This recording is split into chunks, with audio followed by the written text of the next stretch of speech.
Rocky Sullivan has issued a tornado warning for northeastern Walworth County in southeastern Wisconsin, northwestern Racine County in southeastern Wisconsin, southern Waukesha County in southeastern Wisconsin, until 11 p.m.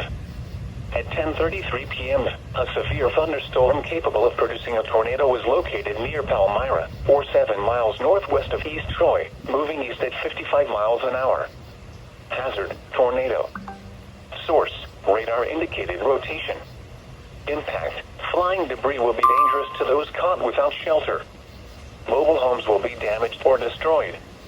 Damage to roofs, windows, and vehicles will occur. Tree damage is likely. Locations impacted include New Berlin, Muskego, Mukwonago, East Troy, Wind Lake, Vernon, North Prairie, Big Bend, Waterford North, Potter Lake, Waterford, Eagle, and Genesee. People attending the Cowalunga Bike Tour should seek safe shelter immediately. Take cover now. Move to a basement or an interior room on the lowest floor of a sturdy building. Avoid windows. If you are outdoors, in a mobile home, or in a vehicle, move to the closest substantial shelter and protect yourself from flying debris.